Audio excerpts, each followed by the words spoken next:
بسم اللہ الرحمن الرحیم الحمد للہ رب العالمین وبہ نستعین وصلی اللہ وسلم علی سید الانبیاء والمرسلین وعلی آلہ واصحابہ اجمعین ومن تبعہم بإحسان الی یوم الدین اما بعد۔ معرفت الصحابہ اس سلسلہ دروس سے متعلق آج کا 7واں درس ہے، اور آج اس درس میں انشاءاللہ پچھلے دروس میں جو میں نے بات بتائی تھی آپ کو کہ الصحابی جب کہتے ہیں تو چونکہ یہ عربی زبان صاحبہ سے مشتق ہے، تو صاحبہ کا معنی کیا ہے لغت میں اور عرف میں اس کا کیا معنی ہے میں نے بتایا تھا آپ کو۔ صاحبہ جو لغوی اعتبار سے لغت میں اس کا جو معنی ہے، لغوی اعتبار سے جو اس کا معنی ہے بہت وسعت ہے اس میں، یعنی اس میں صحبت جو ہوتی ہے اس میں قلت، کثرت اور جو ہے یعنی قریب سے دور سے رؤیت، سب چیزیں اس کے اندر لغت کی جو وسعت ہے وہ اس کے اندر معانی آ جاتی ہیں۔ البتہ جو ہے عرف میں جب ہم کہتے ہیں صحبت، دور سے کسی آدمی نے کسی کو دیکھ لیا تو انہوں نے ان کی صحبت اختیار کی، ایسا تو نہیں کہا جاتا نا کہ وہ ان کی صحبت میں رہے ہیں دور سے دیکھنے کی وجہ سے، تو ایسا تو نہیں کہا جاتا۔ عرف میں یقیناً ایک کثرت ملازمت جسے بولتے ہیں، ایک عرصہ ان کی صحبت میں رہے ہوں، ملاقات ہوئی ہو، بہرحال عرف میں الصحبہ کا یہی معنی ہے۔ تو جب ہم کہتے ہیں کہ الصحابی، تو کیا اس میں ہم عرف کا جو معنی ہے وہ دیکھ کر کے کہیں گے؟ بالکل بھی نہیں، کیونکہ محدثین نے الصحابی جب کہتے ہیں تو جو لغوی اعتبار سے جو اس کا معنی ہے، یعنی اتنا جو وسیع معنی ہے اسی معنی کا خیال کرتے ہوئے الصحابی کہتے ہیں، فلان لہو صحبہ کہتے ہیں۔ اس کی ایک زندہ مثال آپ دیکھنا چاہیں تو صحابہ پر لکھی گئی کتابوں کو آپ دیکھ لیجئے۔ رسول اللہ صلی اللہ علیہ وسلم کے صحابہ میں سے ابو بکر صدیق بھی ہیں، عمر بن خطاب بھی ہیں، اور جو فتح مکہ کے بعد اسلام قبول کیے وہ بھی ہیں، اور جو حجۃ الوداع کے موقع پر یعنی سینکڑوں افراد جو اللہ کے رسول صلی اللہ علیہ وسلم کو دور سے دیکھا اور کوئی خاص صحبت اختیار نہیں کی، وہ بھی اس پہ موجود ہیں۔ آپ صلی اللہ علیہ وسلم کی زندگی میں جو لوگ جو ہے آخری وقت میں ولادت ان کی ہوئی ہے، جن کو اللہ کے رسول کی گود میں لایا گیا ہے، آپ نے تہنیک کروائی ان کے حق میں دعا کی اللہ کے رسول نے صلی اللہ علیہ وسلم، شعور کی حالت میں دیکھا ہی نہیں انہوں نے اللہ کے رسول کو صلی اللہ علیہ وسلم، ان سب کو صحابہ کے زمرے میں شمار کرتے ہیں۔ یقیناً اس میں تفاضل کی اگر بات کریں، مقام اور مراتب کی بات کرتے ہیں تو بہت فرق ہے، لیکن الصحابی کہنے کے لیے یعنی آپ وسعت دیکھیں، ان سب کو شامل کیا ہے صحابہ پر لکھی گئی کتابوں میں، اور یہی جو ہے راجع اور یہی حق ہے، اور یہ ایک شرف کی بات ہے ان کے لیے، شرف میں مراتب ہیں لیکن ایک شرف ہے۔ لیکن آج جو درس میں جو بات بتانی وہ یہ کہ بعض اصحاب علم نے یہ بات کہی ہے، یعنی صحابی جب کہتے ہیں تو ان کو مقصود یہ ہوتا ہے کہ عرف میں جو صحابی، الصحبہ عرف میں یعنی ایک شخص نے ہمارے ساتھ صحبت اختیار کی، ہم نے کسی کے ساتھ صحبت اختیار کی، تو عرف میں اردو زبان میں بھی لفظ صحیبہ چھوڑ دیجیے، کسی کی جو ہم صحبت اختیار کرتے ہیں، تتلمذ اختیار کرتے ہیں، تو کیا معنی ہوگا؟ یعنی ایک شخص جیسے آج کے دور میں اگر ہم دیکھنا چاہیں تو ایک طالب علم ایک استاذ کے پاس ایک عرصہ پڑھتا ہے، بھلے ہی 1 گھنٹہ پڑھتا ہے، تو وہ کہنے کو کہہ سکتا ہے کہ میں ان کا شاگرد ہوں، لیکن جو ہے وہ شاگردی میں نہیں آتا نا، عام طور پر لوگ اس کو شمار نہیں کرتے ہیں۔ ایک شخص نے 3-4 سال ان کے پاس پڑھا ہو یا 2 سال پڑھا ہو، لیکن صرف جمعہ کے خطبے میں کسی نے جا کے بیٹھ گیا، ایک عالم دین کے ایک جگہ پر پروگرام ہو رہا تھا اور ہزاروں کا مجمع تھا، اس میں سے ایک شخص جا کے بیٹھا، ان کی تقریر سن لیا، یہ تو نہیں کہہ سکتا نا کہ میں نے ان کی صحبت اختیار کی ہے، میں ان کا شاگرد ہوں، ایسا تو نہیں کہہ سکتے نا، حالانکہ رؤیت ہوئی ہے، ہو سکتا ہے ایک بھری نظر خطیب نے بھی ڈال دی ہو، انہوں نے بھی ایک نظر کیا پورا 1 گھنٹہ دیکھا ہو، لیکن اس وجہ سے نہیں کہا جا سکتا نا یہ سب۔ تو عرف میں بھی صحبت کا ایک خاص معنی ہے، لیکن جب ہم اللہ کے رسول کے صحابی کے لیے جب کہتے ہیں کہ فلان صحابی فلان لہو صحبہ، تو اس میں کیا عرف میں جو معنی ہے الصحبہ کا وہی ہوگا، یا لغت کی جو وسعت ہے اس اعتبار سے دیکھا جائے گا؟ یقیناً یہی بات ہے۔ آپ دیکھو امام بخاری رحمہ اللہ نے اپنے الجامع الصحیح کی کتاب فضائل اصحاب النبی صلی اللہ علیہ وسلم، میں نے کہا تھا نا کہ وہ کتاب مستقل ہے یا کتاب المناقب سے جڑی ہے، وہ ابن حجر کی فتح الباری سے دیکھ سکتے ہیں۔ تو کتاب فضائل اصحاب النبی صلی اللہ علیہ وسلم کے بالکل آغاز میں امام بخاری رحمہ اللہ نے جو صحابی کی تعریف آپ نے لکھی ہے کہ من صاحب النبی صلی اللہ علیہ وسلم ومن رآہ من المسلمین فہو من اصحابہ، جس شخص نے بھی اللہ کے رسول کی صحبت اختیار کی ہو یا بحیثیت مسلمان اللہ کے رسول کو وہ دیکھے ہوں تو اللہ کے رسول کے صحابہ میں سے شمار ہوں گے۔ اس قول کی شرح کرتے ہوئے ابن حجر رحمہ اللہ نے بہت طول دیا ہے، اور یعنی بہت مفید بحث ہے، طالب علم اس سے مستغنی قطعا نہیں ہو سکتا ہے۔ الاصابہ فی تمییز الصحابہ ابن حجر رحمہ اللہ کی جو کتاب ہے، اس کا مقدمہ اور فتح الباری میں اس مقام پر ابن حجر رحمہ اللہ نے لفظ الصحابی کی تعریف میں اور اس کی جو مشتملات ہیں، جو متعلقات ہیں، اس سے متعلق جو مفید باتیں ابن حجر نے لکھی ہیں رحمہ اللہ، طالب علم یقیناً اس طرح بھی مراجعہ کرے۔ اور فتح الاصابہ کا مقدمہ تو ہے ہی، لیکن اس میں بھی ایسی بہت ساری باتیں ہیں جو اس میں آپ کو نہیں ملیں گی۔ تو ابن حجر رحمہ اللہ نے یعنی جو اصحاب علم جنہوں نے الصحابی کہنے کے لیے عرف میں جو معنی ہے اس کا بھی لحاظ کر کے کسی کو صحابی کہنا، کسی کو صحابی نہیں کہنے والی بات کہی ہیں، ان سے متعلق ابن حجر نے کہا رحمہ اللہ کہ وَمِنْهُمْ مَنْ بَالَغَ وَمِنْهُمْ مَنْ بَالَغَ فَكَانَ لَا يَعُدُّهُمْ مِنْ أَصْحَابِ النَّبِيِّ صلی اللہ علیہ وسلم إِلَّا مَنْ صَحِبَ الصُّحْبَةَ الْعُرْفِيَّةَ۔ ابن حجر رحمہ اللہ نے کہا کہ بعض اصحاب علم نے الصحابی کہنے کے لیے اتنا مبالغہ کیا، یعنی گویا کہ جب تک عرفاً صحبت کا جو معنی ہے وہ نہیں آتا کسی شخص میں، تب تک ان کو صحابی نہیں کہا انہوں نے، باوجود اس کے کہ وہ اقرار کرتے تھے کہ ہاں انہوں نے اللہ کے رسول سے ان کی رؤیت ہوئی ہے، اللہ کے رسول کو حالت ایمان میں انہوں نے دیکھا ہے، لیکن صحابی ان کو نہیں کہتے تھے۔ کیوں نہیں کہتے تھے؟ کہ جو ہے جو عرف میں جو صحبت کا جو معنی آتا ہے وہ ان کو نصیب نہیں ہے، اس وجہ سے۔ مثال کے طور پر آپ دیکھو، ایک عالم دین ہے، معروف تابعی ہیں، وہ عاصم الاحول، ان کے والد کا نام تھا سلیمان، عاصم ابن سلیمان الاحول۔ عاصم نام کے اس طبقے میں جو علماء ہیں ان سے متعلق اہل علم، یہ ثقہ راوی ہیں، کتب ستہ کی سبھی کتابوں میں آپ کی مرویات ہیں، اخرجہ الجماعہ، اور علماء بصرہ میں سے ہیں۔ جو عاصم الاحول ہیں، عاصم ابن بہدلہ ابی النجود ہیں، گویا کہ یعنی اثبت جو العاصم ہے نا، عاصم نام کے، کہا کہ اثبت العواصم، یعنی العواصم، عاصم نام کے جو اس طبقے کے جتنے علماء ہیں ان میں سب سے اثبت ہیں، سب سے زیادہ ثقہ درجے کے ہیں، راوی ہیں یہ۔ تو عاصم الاحول ابو عبد الرحمن البصری 100 لگ بھگ 40 ہجری کے بعد آپ کا انتقال ہوا۔ ابن حجر رحمہ اللہ نے ان کو چوتھے طبقے میں رکھا ہے، چوتھے طبقے میں، یعنی جو اوساط تابعین کے بعد کا جو طبقہ ہے، 130 ہجری کے بعد ان کا انتقال ہوا، 130 ہجری کے بعد۔ تو عاصم ابن سلیمان الاحول رحمہ اللہ جو ایک صحابی، معروف صحابی، نام بہت معروف ہے، عبداللہ بن سرجس رضی اللہ عنہ۔ عبداللہ بن، دیکھیں غور کی طرف بات ہے، عبداللہ بن سرجس رضی اللہ عنہ ان کے تلمیذ ہیں عاصم الاحول۔ عاصم الاحول رحمہ اللہ عبداللہ بن سرجس رضی اللہ عنہ سے خوب تتلمذ کیا ہے، جبکہ آپ دیکھیں گے کہ عبداللہ بن سرجس رضی اللہ عنہ کی جو تلامذہ کی جو فہرست ہے اس میں بڑا نام عاصم الاحول کا ہے۔ عاصم الاحول رحمہ اللہ نے خوب تتلمذ کیا، آپ سے خوب استفادہ کیا۔ خود صحابی رسول عبداللہ بن سرجس رضی اللہ عنہ چھوٹی عمر کے تھے ضرور، لیکن رسول اللہ صلی اللہ علیہ وسلم سے خوب استفادہ کیا۔ کئی مرویات ہیں، مسند احمد میں ان کی جو مسند ہے عبداللہ بن سرجس رضی اللہ عنہ کی، وہ اٹھا کے دیکھیں، 2-3 روایت والی بات نہیں ہے، اچھی خاصی روایات ہیں ان کی۔ عبداللہ بن سرجس رضی اللہ عنہ اللہ کے رسول سے روایات کرتے ہیں، کئی ایک احادیث انہوں نے بیان کی ہیں، صحیح مسلم کی روات میں سے ہیں، صحیح مسلم میں ان کے احادیث ہیں، سنن اربعہ میں آپ کی روایت ہے، عبداللہ بن سرجس کی بات کر رہا ہوں، صحیح بخاری میں نہیں ہے ان کی روایت۔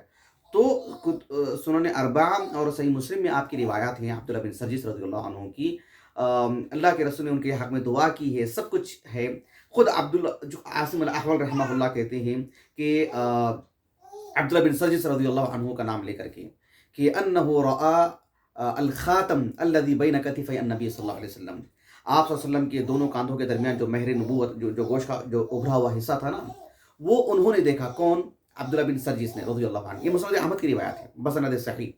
محققین نے اس حدیث کو صحیح کہا ہے، جو مسند احمد کے محققین ہیں، اور یہ حدیث سندن صحیح ہے۔ تو عبداللہ بن سرجس رضی اللہ عنہ اللہ کے رسول کی مہر نبوت کو دیکھا انہوں نے، آپ صلی اللہ علیہ وسلم کی دیگر احادیث بھی انہوں نے بیان کی، لیکن عاصم الاحول رحمہ اللہ کہتے ہیں کہ یہ الفاظ غور کیجیے اور نوٹ کرنے کے قابل ہیں، اور مسند احمد کی روایت ہے یہ۔ عاصم الاحول رحمہ اللہ کہتے ہیں عبداللہ بن سرجس کے بارے میں رضی اللہ عنہ کہ قد رأى النبی صلی اللہ علیہ وسلم ولم تکن له صحبہ۔ سمجھ رہے ہیں آپ؟ یعنی انہوں نے اللہ کے رسول کو دیکھا، کیا؟ کون؟ عبداللہ بن سرجس، ہاں دیکھا، وقد رأى النبی صلی اللہ علیہ وسلم، عبداللہ بن سرجس رضی اللہ عنہ نے اللہ کے رسول کو دیکھا، ہاں دیکھا ایمان کی حالت میں، ولم تکن له صحبۃ، لیکن ان کے لیے صحبت نہیں ہے، وہ صحابی رسول نہیں ہیں۔ کیا مقصود ہے؟ یعنی عرف میں جو الصحبہ کا جو معنی ہے وہ ان پر منطبق نہیں ہوتا ہے۔ یہ مقصود ہے عاصم الاحول رحمہ اللہ کو۔ بات واضح ہو رہی ہے آپ کو؟ دیکھو ایک کتاب ہے الکفایہ فی معرفت اصول علم الروایہ، میں نے اس سے پہلے والے درس میں بھی اس کتاب کا میں نے نام لیا، کتاب یہیں رکھی ہوئی ہے، الکفایہ فی معرفت علم اصول الروایہ۔ اس کتاب میں ایک مستقل باب قائم کیا ہے حافظ خطیب بغدادی رحمہ اللہ، جو یعنی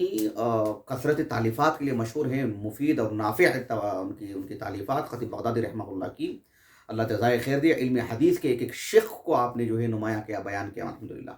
تو خطیب بغدادی رحمہ اللہ 463 ہجری سن وفات ہے، 5ویں صدی ہجری کے عالم دین ہیں، مشائخ کی بڑی شخصیت۔ تو آپ نے الکفایۃ فی اصول فی معرفت فی اصول معرفت علم الروایہ، فی معرفت علم الروایہ، تو اس کتاب میں ایک باب قائم کیا آپ نے کہ باب معنی فی وصف الصحابی بأنہ صحابی، کہ صحابی کو جب ہم الصحابی کہتے ہیں تو اس میں کیا معنی کیا ہے، کیا مفہوم کیا رہتا ہے اس میں، اس تفصیلات کو بتانے کے لیے گویا کہ خطیب بغدادی رحمہ اللہ کے پیش نظر یہی نقطہ غالب رہا اس عنوان کے تحت کہ کیا الصحابی جب ہم کہتے ہیں تو عرفاً معنی لیں گے کہ لغتاً معنی لیں گے، یعنی اصطلاحی طور پر ہی معنی لیں گے محدثین کے پاس جب ہے، لیکن لغت میں جو وسعت ہے وہ معنی لیں گے، یا عرفاً میں جو ذرا سی تنگی ہے نا کہ جو کثرت ملازمت، کہ وہ معنی غالب رہے گا۔ یہ مقصود ہے خطیب بغدادی رحمہ اللہ کو، کیونکہ پوری روایات اسی پر دلالت کرتی ہیں جو آپ نے، اور اس کا آخری حصہ اٹھا کے دیکھ لیجئے اس باب کا، اس میں صراحت کر دی انہوں نے کہ مقصود کیا ہے ان کو باب کا۔ تو خطیب بغدادی رحمہ اللہ نے ایک روایت لائے ہیں، یعنی کہ سید التابعین سعید بن المسیب رحمہ اللہ، ان سے سعید بن المسیب رحمہ اللہ 93 ہجری آپ کا سن وفات ہے، کبار تابعین میں سے ہیں۔ سعید بن المسیب رحمہ اللہ کا ایک قول انہوں نے نقل کیا، قول دیکھیے بہت ہی یعنی تعجب خیز ہے۔ خطیب بغدادی یعنی سعید بن المسیب رحمہ اللہ سے یہ قول منقول ہے کہ لا، یعنی وہ اپنے بارے میں کہتے ہیں، اپنے بارے میں گویا کہ اصحاب علم کے اعتبار سے کہتے ہیں کہ کننا لا نعدهم، یعنی ہم کسی شخص کو بطور صحابی کے شمار نہیں کرتے ہیں جب تک کہ ان کے اندر یہ صفات نہ ہو جائیں۔ کون سی صفات؟ الا من اقام معه بسنة او سنتين، الا من اقام معه اي مع الرسول صلی اللہ علیہ وسلم، جب تک وہ رسول اللہ صلی اللہ علیہ وسلم کی صحبت میں 1 سال یا 2 سال نہیں لگا لیتے، فَكُنَّ لَا نَعُدُّهُمْ، ہم ان کو صحابہ میں شمار ہی نہیں کرتے تھے۔ کب تک؟ یعنی الا من اقام معه صلی اللہ علیہ وسلم، اقام یقیم اقامتا، جب تک کہ وہ اللہ کے رسول صلی اللہ علیہ وسلم کے ساتھ 1 سال یا 2 سال نہیں لگا لیتے، جب تک کہ ہم ان کو جو ہے شمار نہیں کرتے تھے، اپنی شخصیت کو جب تک اللہ کے رسول کے ساتھ نہیں رکھتے وہ 2 سال 1 سال کی صحبت میں، ہم انہیں صحابہ کے طور او غزا معه غزوة او غزوتين، اللہ کے رسول کے ساتھ 1 یا 2 غزووں میں وہ رہنا ہی ہے۔ مثلا کوئی غزوہ تبوک کے بعد اسلام کو قبول کیے، مثلا اب وہ صحابہ میں شمار نہیں ہوں گے، اب غزوہ تبوک سے پہلے بھی رہے ہوں، کسی عارضہ کی وجہ سے جا نہیں پائے مثلا، یعنی اس میں مرد عورتیں سب آ جاتے ہیں نا، مرد عورتیں بچے بوڑھے اور جن کو عارضہ ہے سب بحیثیت انسان سب آ جاتے ہیں، یا سب بطور سپاہی ہی اسلام قبول کیے ہیں اللہ کے رسول پر صلی اللہ علیہ وسلم۔ تو جب تک اللہ کے رسول کی صحبت میں 1 یا 2 سال نہ رہے ہوں، یا 1 یا 2 غزوہ میں نہ رہے ہوں، فَكُنَّ لَا نَعُدُّهُمْ مِنَ الصَّحَابَہ، ہم صحابہ میں انہیں شمار ہی نہیں کرتے تھے۔ لیکن یہ روایت سندن ضعیف ہے، یعنی ضعیف جدا، جس صاحب علم نے بھی اس کتاب کی تحقیق کی اور جدید علماء نے سب نے اس روایت کو ضعیف قرار دیا۔ وجہ یہ ہے کہ اس سند میں ایک راوی ہیں محمد ابن عمر ابن واقد الواقدی۔ محمد ابن عمر الواقدی سب جانتے ہیں کہ جو ہے 130 ہجری ان کا سن ولادت ہے اور 207 ہجری بغداد میں ان کا انتقال ہوا۔ مدینے میں رہا کرتے تھے، تاجر تھے، اور تاریخ کے اعتبار سے، سیرت کے پہلو کے اعتبار سے وافر معلومات تھیں اور خوب اکٹھا کیا۔ ان کے المغازی 2 جلدوں میں، 3 جلدوں میں، 3 جلدوں میں ہمارے پاس موجود ہے الحمدللہ۔ لیکن یہ جو محمد بن عمر الواقدی ہیں، حدیث کے باب میں یہ امام بخاری رحمہ اللہ نے متروک کہا۔ ابن حجر نے تقریب التہذیب میں لکھا کہ متروک مع سعۃ علم، کثرت علم کے باوجود اپنے باب میں، لیکن اس باب میں محدث روایات کے باب میں جو ہے وہ متروک راوی ہیں. یعنی متروک کا مطلب یہ ہوتا ہے کہ محدثین نے یعنی ان کی تضعیف میں متفق ہیں اور کسی نے ان کی توثیق بھی نہیں کی ہے، متروک راوی ہیں. تو محمد بن عمر الواقدی اس میں موجود ہیں. ایک دلچسپ بات میں آپ کو بتاتا ہوں کہ یہ حدیث یہ جو قول ہے جو سعید المسیب رحمہ اللہ سے متعلق جو ملتا ہے، اثر ملتا ہے، یہ سندن بالکل ضعیف ہے کیونکہ اس میں محمد بن عمر الواقدی ہیں. لیکن دلچسپ بات جو بتانا چاہ رہا ہوں میں آپ کو کہ اس روایت کے اختتام پر، اس قول کے اختتام پر خود محمد بن عمر الواقدی رحمہ اللہ کا قول لکھا ہوا ہے کہ وہ کہتے ہیں کہ ہمارے پاس یعنی عندنا من صاحب النبی صلی اللہ علیہ وسلم ولو ساعۃ من نہار فهو صحابی. ہمارے پاس یعنی اہل علم کے پاس ہمارے پاس جو جو موقف ہے وہ یہ کہ جو اللہ کے رسول کی صحبت اختیار کریں 1 گھنٹہ ہی کیوں نہ ہو وہ صحابی ہیں. بات واضح ہو گیا آپ کو. یعنی قول پیش کر رہے ہیں وہ سعید المسیب کا رحمہ اللہ کہ جو 2 سال یا 1 سال 2 غزوے میں 1 غزوے میں، لیکن اپنا موقف بتا رہے ہیں کہ جو 1 گھنٹہ ہی کیوں نہ ہو صحابی ہیں. تو بس کیا ہے کہ وہ روایات اکٹھا کر دینا اور یہ چیزیں تھیں تو جس کی وجہ سے وہ قول جو ہے ضعیف ہے. اور وہ محدثین نے جو تعریف بیان کی ہے، جو کتابیں اس پر تالیف ہوئی ہیں اور اللہ کے رسول کی جو اس سے پہلے والے جو درس میں ہم نے جو احادیث پیش کی ہیں، ان سب کا تقاضا یہی ہے کہ صحابی کی بہت وسعت ہے. تو یہ قول کسی طور پر بھی درست نہیں ہے اور یہ قول سعید المسیب رحمہ اللہ کا محمد بن عمر الواقدی کے علاوہ کہیں ملتا بھی نہیں ہے. اور یہ اس کے رد کرنے کے لیے ہی لائے ہیں یعنی خطیب بغدادی رحمہ اللہ. اس لیے یہ خطیب بغدادی رحمہ اللہ نے اس قول سے تقریباً 2 قول پہلے شعبہ رحمہ اللہ، شعبہ بن حجاج، امام احمد بن حنبل رحمہ اللہ اپنے استاد حجاج سے، اور وہ جو ہے حجاج بن منہال سے، اور وہ جو ہے یعنی حجاج بن منہال معروف یعنی جو علماء بصرہ میں سے ہیں، اور وہ جو ہے یعنی ان سے کیا نام ہے امام شعبہ بن حجاج ابو بسطام رحمہ اللہ، ان کا قول نقل کی ہیں اور بہت دلچسپ ہے.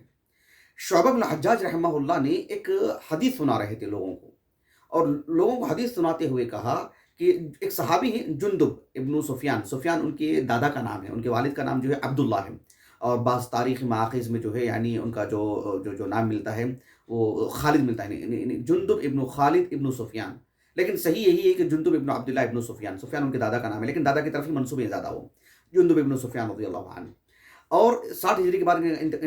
انتقال ہوا. کتب ستہ کی سبھی کتابوں میں آپ کی مرویات میں ملتی ہیں.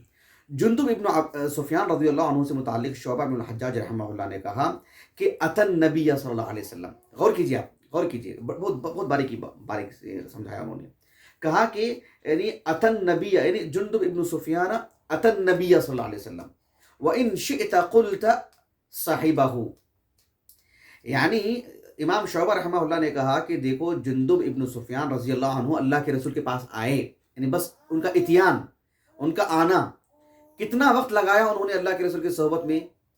کتنا حصہ بتایا انہوں نے، کتنے گھنٹے رہے، یہ سب نہیں.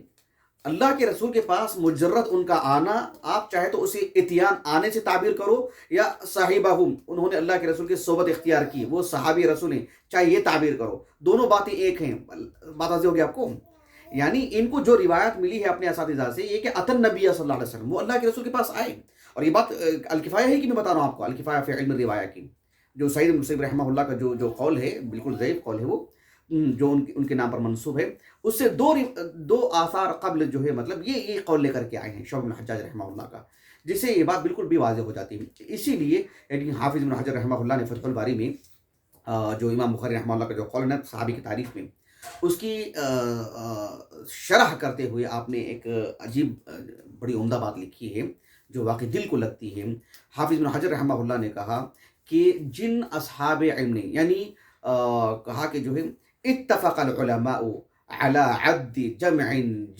من الصحابة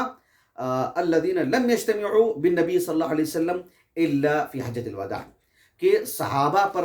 جو کتابیں اہل علم لکھی ہیں، چاہے وہ الاستیعاب ہو، اسد الغابہ ہو، یا اس سے پہلے کی سینکڑوں کتابیں ہوں، چھوٹی بڑی جتنی بھی کتابیں ہیں، معرفت الصحابہ وغیرہ جو بھی کتابیں ہیں، ابن حجر رحمہ اللہ نے کہا کہ صحابہ پر لکھی جانے والی کتابیں انہوں نے ان سارے صحابہ کو اکجا کیا ہے. ان میں سے ایک بڑی تعداد ایسی بھی ہے صحابہ کی جو اللہ کے رسول سے حجۃ الوداع سے پہلے کبھی ملاقات نہیں ہوئی ان کی. حجۃ الوداع ہی میں انہوں نے اللہ کے رسول کو دیکھا اور اس سے پہلے کبھی ملاقات نہیں ان کی. تو یہ کیا ہے کہ جو بھی صاحب علم ہیں کہا کہ من اشترط الصحبہ العرفیہ،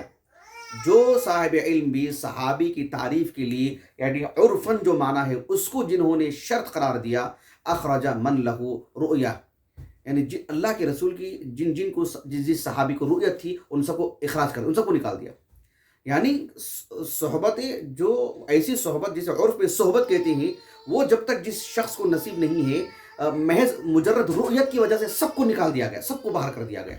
تو یہ درست نہیں ہے کسی طور پر بھی. بہرحال وہ ایک موقف تھا روایات کے باب میں. ابن عبد البر رحمہ اللہ نے بڑا اچھا تجزیہ کیا کہ بس اللہ کے رسول سے جو روایت ہوتی ہے نا، سماع، اللقاء، اور جو روایت لینے، روایت کے اخذ کرنے میں، تحمل، استاد سے علم لینے میں جو شرائط جو ہے نا، ایک راوی سے متعلق، استاد اور شاگرد سے متعلق، اس تناظر میں یعنی الصحبہ کی تعریف جن اصحاب علم نے کی یا اس حساب سے بتایا اس حد تک. ورنہ شرف کی اگر بات کرتے ہیں تو جو ہے یہ تنگی نہیں ہے، اس میں وہ ساری چیزیں آ جاتی ہیں جو ہم نے ذکر کر دی ہیں. آخر میں اب ایک بات کہہ دیتا ہوں، جو شیخ الاسلام ابن تیمیہ رحمہ اللہ جزاہ اللہ خیراً، آپ نے اپنی کتابوں میں اس بات کو ذکر کرتے رہتے، صحابہ سے متعلق جو محبت اور جو معیاری محبت کا جو اسلوب آپ اختیار کرتے ہیں، جو بتاتے ہیں، بہت ہی گہرائی اس میں ہوتی ہے. شیخ الاسلام ابن تیمیہ رحمہ اللہ نے منہاج السنہ نبویہ جو سمجھ لیجیے کہ صحابہ کے فضائل اور صحابہ کی جو قدامت اور صحابہ کا مقام مرتبہ، صدیق اکبر کی افضلیت، اس سلسلے میں پھر مراتب، اس کا مرجع ہے، بہت ہی بڑا مرجع ہے منہاج السنہ نبویہ. ابن تیمیہ رحمہ اللہ کہتے ہیں کہ لا ریب ان مجرد رؤیت الانسان لا توجب ان یقول قد صحبہ. ابن تیمیہ رحمہ اللہ نے کہا کہ اس میں کوئی دو رائے نہیں ہے کہ ایک شخص کو بس دیکھتا ہے. سمجھ رہے ہیں میری بات کو؟ یعنی لا ریب ان مجرد الرؤیہ، ان مجرد رؤیت الانسان غیرہ، ایک انسان کو صرف دیکھ لینے سے معاشرے میں یہ نتیجہ نہیں نکالا جاتا کہ قد صحبہ، کہ انہوں نے ان کی صحبت اختیار کی. کہا کہ لیکن جب بات آتی ہے الا علی وجہ الاتباع له او الاقتداء به دون الاختصاص به، لیکن جب ایک انسان کو دیکھتا ہے اتباع کی نظر سے کہ مجھے ان کی اتباع کرنی ہے، مجھے ان کے ماتحت رہنا ہے، مجھے ان کے ساتھ چلنا ہے، مجھے ان کی طرح رہنا ہے، مجھے ان کی اقتداء کرنا ہے، مجھے ان کا نہج مجھے لینا ہے، اس معنی میں ہو تو پھر وہ اس زمرے میں آ جاتے ہیں. اسی لیے کہا محدثین نے من رأى النبی، جنہوں نے بھی کہا کبھی ان کو یہ پیش نظر نہیں تھا، حالانکہ اگر صرف اللہ کے رسول کی رؤیت ہوتی تو ابو جہل، ابو لہب مسلمان ہوتے، صحابی ہوتے وہ. تو حالت ایمان میں دیکھنا، یعنی جس شخص نے بھی اللہ کے رسول کو دیکھا، صرف دیکھا نہیں بلکہ علی وجہ الاتباع له والاقتداء به، آپ پر ایمان لائے اتباع کرنے کی غرض سے، آپ کی اقتداء کرنے کی غرض سے، آپ جو دین لائے ہیں اس کی تصدیق اور اس پر جمے رہنے، اس کی نشر و اشاعت کی غرض سے آپ کو دیکھے تو وہ صحابی ہیں. محض دیکھنا اصل نہیں ہے. یہ جو ہے ایک ابن تیمیہ نے بات کی، اور بہت آگے جو ہے بہت پھیلا کے لکھا ابن تیمیہ نے، بہت دلچسپ بات ہے رحمہ اللہ. خلاصہ کلام یہ ہے کہ عرفاً الصحابی الصحبہ جب کہتے ہیں تو وہ مقصود نہیں ہے محدثین کو لغت میں جو ہے اسی کی وسعت اصطلاحی معنی میں ہے کہ جو ہے جس میں ہم نے تفصیل سے بتا دی ہے، پھر تکرار کی ضرورت نہیں ہے. انشاءاللہ میں اب آنے والے درس میں باذن اللہ تعالی الصحابی کی جو تعریف ابن حجر نے کی ہے رحمہ اللہ، وہ اس تعریف کو رکھ کر کے اس میں کون آتے ہیں اور کون نہیں آتے ہیں وہ انشاءاللہ میں آپ کو مثالوں کے ذریعے سے بتاؤں گا، جس سے بات سمجھنے میں بڑی آسانی ہوگی انشاءاللہ. سبحانک اللہم و بحمدک، اشہد ان لا الہ الا انت، استغفرک و اتوب الیک.